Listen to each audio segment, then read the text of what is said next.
Hello, this is Thomas Munyeta, and I want to present to you about the Seventh-day Adventist Church history.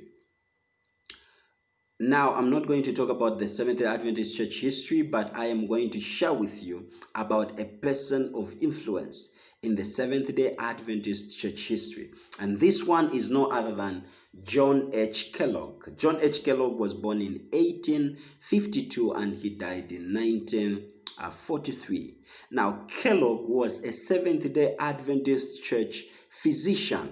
He was a health promoter, he was a nutritionist, he was an inventor, he was an author, and also an entrepreneur. He was the director of the Battle Creek Sanitarium, inventor of flaked breakfast cereal, and a long-time associate of James and Ellen White. And we know that James and Ellen White, these are the founders of the Seventh-day Adventist Church. You can talk about church history and you can talk about the Seventh-day Adventist Church history and not mention James and Ellen White, because we know when you read, you realize that these have really contributed much to the Seventh-day Adventist Church. Of course, there have been great people also in the Seventh-day Adventist Church who have contributed to the history of the Seventh-day Adventist Church, and Kellogg is one of those people. Now, John H. Kellogg had issues with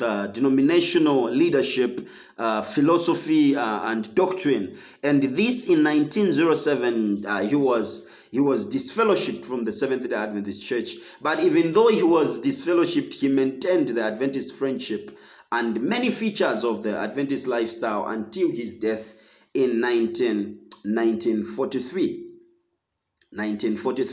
So this man, when he became a director at Battle Creek, there were so many challenges. But you realize when you read, you will find that this young man was able to convince the stakeholders so that they can put monies together and improve the sanitation of the same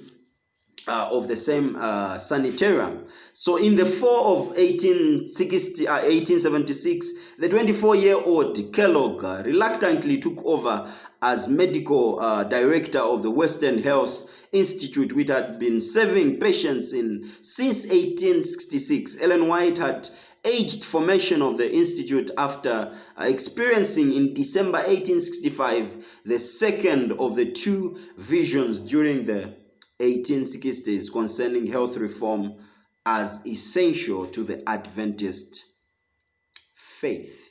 So the institute was organized as a for-profit stock corporation. So this was also under Kellogg.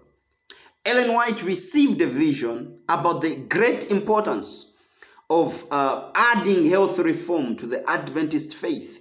And this man was the man who started putting certain things in place even as they were at this sanitarium. Now, this was not an organization. At this particular time, this thing was not held by organization, but all stakeholders were Adventists, and the one who had larger stakeholders in that sanitarium, in that place, was this man called Kellogg. Now, Kellogg has done so much, has written a good number of books. Kellogg is the one who promoted or who brought the idea of promoting hydrotherapy the use to heal people using water, both internal and external.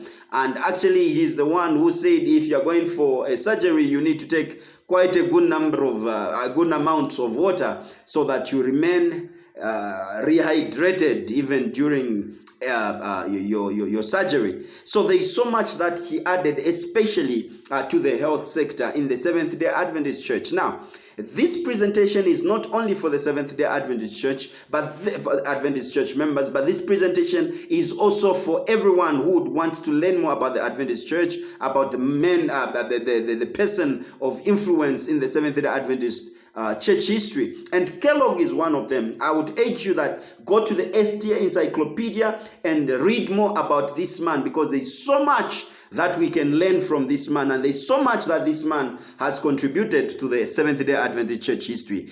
God bless you. God bless you. Amen.